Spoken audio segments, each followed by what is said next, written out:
हमारे trending stocks हैं जो आज किसी ना किसी वजह से, खबरों की वजह से या हमें गूगल ट्रेंड में थोड़ा सा ऊपर अपनी जगह बनाते हुए दिखे।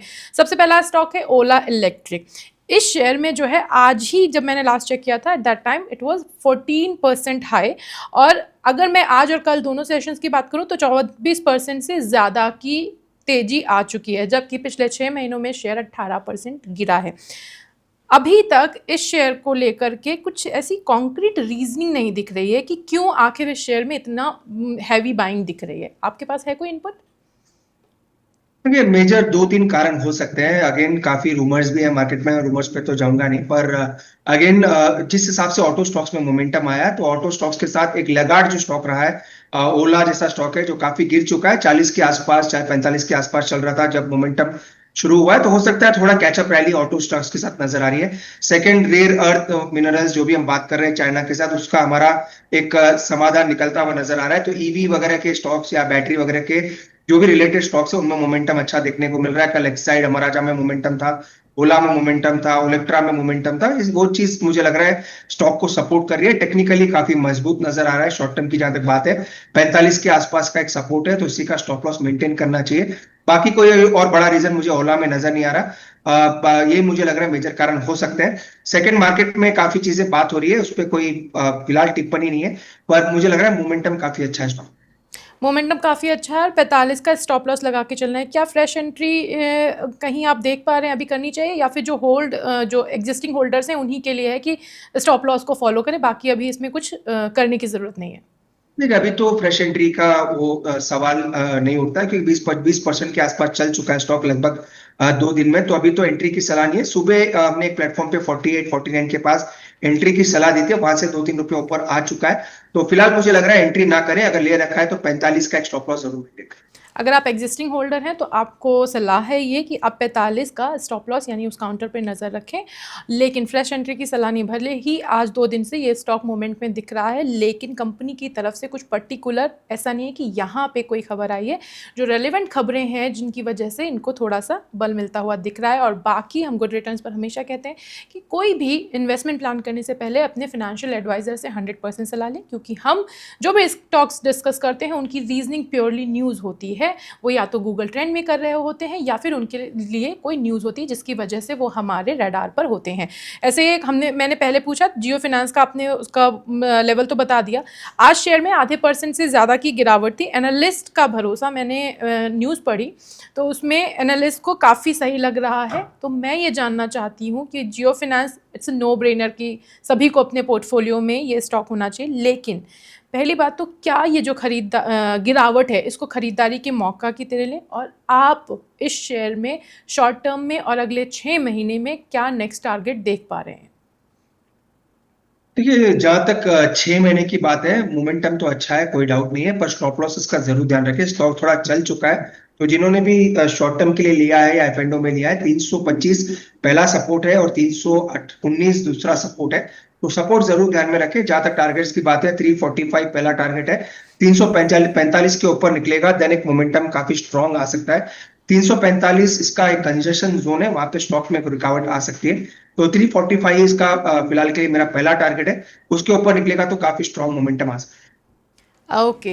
अरुण जी का कहना है कि 345 के बाद इस स्टॉक में काफ़ी मूवमेंट दिख सकता है। बाकी कंपनी की तरफ से आप सभी को पता है, बताने की ज़रूरत नहीं कि कंपनी के फंडामेंटल्स स्ट्रॉन्ग है, रिलायंस का भरोसा है कंपनी के साथ में, तो ऑब्वियसली जो शेयर होल्डर्स हैं उनको काफ़ी अट्रैक्टिव लगता है।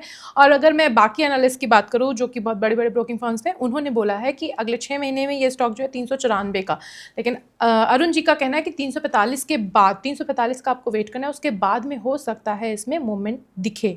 लेकिन फिर वही बात कि आप इन्वेस्टमेट प्लान करेंगे, ये एक एनालिसिस है, डिस्कशन कर रहे हैं हम लोग, एक डिकोड करने की कोशिश करते हैं। आप इन्वेस्टमेंट प्लान करेंगे तो अपने एडवाइज़र से ज़रूर से सलाह लें। सर, हुंडई मोटर इंडिया, इस शेयर में कल 2 दिन में रैली देखी गई थी। आज ये शेयर जो था अर्ली ट्रेड में लगभग 3%, 2.9% गिरा था उस टाइम तक, लेकिन पिछले 2 शेयर्स में 15% की इसमें तेज़ी देखी गई। आज ये शेयर जब मैंने चेक किया था उस टाइम पे 2510 पर ट्रेड कर रहा था। मुझे जानना है कि इसका भी नेक्स्ट टारगेट क्या होगा, because it's a no brainer. Like सबको पता है कि स्टॉक मजबूत है, कंपनी बहुत बढ़िया है, मार्केट शेयर्स अच्छे हैं इसके, लेकिन मुझे 2 चीज़ें जाननी है कि नेक्स्ट टारगेट क्या है और अगर किसी ये किस तरह के निवेशकों को खरीदना चाहिए। लाइक एक होता है, एक ट्रेडर माइंडसेट होता है, एक होता है investor mindset. So which kind of investor should invest into this? देखिए, अगेन शॉर्ट टर्म में तो रैली खत्म हो चुकी है। खत्म का मेरा मतलब है कि थोड़ी रैली में आप कह सकते हैं जो भी चार्म था वो निकल चुका है। ऑलरेडी 3 दिन से स्टॉक चल रहा है। टारगेट्स की बात 2600 2620 ये 2 टारगेट्स रहेंगे। अगेन नई खरीदारी की सलाह शॉर्ट टर्म ट्रेडर्स के लिए नहीं है। इन्वेस्टर्स धीरे धीरे एक्यूमुलेट करें हर गिरावट पे, क्योंकि इसका जो ब्रेकआउट हुआ है काफी नीचे हुआ है, 2320 के आसपास हुआ था। अब स्टॉक अब 2520 के आसपास है। तो एक्यूमुलेशन धीरे धीरे हर गिरावट पे करें। शॉर्ट टर्म ट्रेडर्स अवॉइड करके चलें और जहां तक टारगेट्स की बात है 2620 तक के ऊपर में टारगेट रखें। 2620 तक का टारगेट। HAL हिंदुस्तान एरोनॉटिक्स, इसके लिए सरकार की तरफ से खबर आई है कि 62,000 करोड़ की डील को मंजूरी मिली। अब 62,000 करोड़ की जब डिफेंस डील हो रही है तो ऑब्वियसली हिंदुस्तान इस कंपनी को भी मिलेगा। और दूसरी खबर ये है कि 21 अगस्त को, ये यानी कि कल, इसमें डिविडेंड भी मिलने वाला है। इस शेयर में तो आज बहुत बढ़िया हैवी बाइंग दिख रही थी, लेकिन मुझे जानना है कि क्या हम शॉर्ट टर्म में वापस से डिफेंस स्टॉक्स में बढ़िया तूफानी तेजी देखने वाले हैं? देखिए, 2 चीजें हैं सबको समझनी है। स्टॉक्स फंडामेंटली अच्छे हैं, थोड़े चल चुके हैं तो थोड़ा कंसोलिडेट कर सकते हैं। पर आपको पता है डिफेंस स्टॉक्स इसीलिए चले थे क्योंकि लड़ाई का माहौल हर तरफ था। हर तरफ एक आप कह सकते हैं कंजेशन था, थोड़ा बहुत टेंशंस जियोपॉलिटिकल सब जगह बनी थी। अभी वो टेंशंस धीरे धीरे ईज आउट हुई है। चाहे वो इजराइल हमास की बात करें, यूक्रेन रशिया की भी समझौते की बात चल रही है, इंडिया पाकिस्तान का इशू भी अभी एस्केलेट जब हुआ था, जब स्टॉक्स चले थे, अब तो वहां पे भी कोई ऐसा नेगेटिव न्यूज फिलहाल मार्केट में नहीं। तो जब भी जियोपॉलिटिकल टेंशंस बढ़ती है या फिर आप कह सकते हैं जो वॉर जैसी सिचुएशन होती है, जब स्टॉक्स में मोमेंटम देखने को मिलता है, तो अभी वैसा कोई मोमेंटम है नहीं। फंडामेंटली अच्छे हैं, कोई दिक्कत नहीं है। फंडामेंटली काफी स्ट्रॉन्ग स्टॉक्स हैं। चाहे आप BEL की बात करें, HAL की बात करें, शॉर्ट टर्म में मोमेंटम नहीं है क्योंकि अगेन मैंने कहा जो ट्रिगर चाहिए स्टॉक के लिए वो ट्रिगर है नहीं। तो फिलहाल मुझे लग रहा है शॉर्ट टर्म में थोड़ा ठंडा हो सकता है, लॉन्ग टर्म में अच्छे जोन के आसपास है, एक्यूमुलेट करके चल सकते हैं। तो अगर आप उस तरह के इन्वेस्टर हैं, ट्रेडर हैं, जो कि सोच रहे हैं कि थोड़े टाइम में पैसा बन जाए, तो defence stock for the long term. आज खबरों की वजह से शेयर में मूवमेंट दिख सकता है, लेकिन काफ़ी चल चुके हैं। तो अरुण जी का मानना है कि अभी इनमें बहुत जल्दी बहुत ज़्यादा कमाई नहीं होने वाली। तो इन स्टॉक से फिलहाल दूरी नहीं, लेकिन लॉन्ग टर्म के माइंडसेट से आपको इनमें इन्वेस्ट करना है। सर, एक और खबर थी कि ऑनलाइन गेमिंग पर बिल लाने वाली है सरकार, तो उसकी वजह से ये जो डेल्टा कॉर्प है और नज़ारा टेक है, ये दोनों ही स्टॉक्स काफ़ी प्रेशर में दिखी। नज़ारा टेक में तो इनफैक्ट लगभग 8% की गिरावट थी और डेल्टा कॉर्प में भी 5% से ज़्यादा की गिरावट थी। अब क्या लगता है, अगर ये बिल आएगा तो इन स्टॉक्स को लेकर के किस तरह की रणनीति बनानी चाहिए निवेशकों को? देखिए, प्रगति दोनों ही स्टॉक हम कभी रिकमेंड करते नहीं है। एक तो क्या है, वोलेटिलिटी ज्यादा रहती है, न्यूज फ्लो ज्यादा है, गवर्नमेंट के रेगुलेशंस ज्यादा है, सभी चीजें देखने को मिल रही है। नजारा में एक ब्रेकडाउन देखने को मिला है, हो सकता है सेलिंग थोड़ी कंटिन्यू रहे।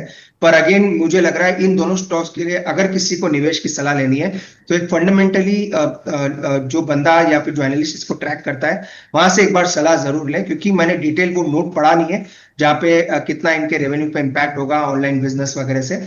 पर दोनों स्टॉक मेरे लिए पर्सनली अवॉइड है और दोनों में मेरी तरफ से कोई खरीदारी की सलाह नहीं है। पर अगर कोई लेना चाहता है, एक बार किसी एनालिस्ट जो इस स्टॉक को कवर करता है उनसे रिव्यू जरूर बनाए। फिलहाल मेरी खरीदारी की सलाह दोनों स्टॉक में नहीं।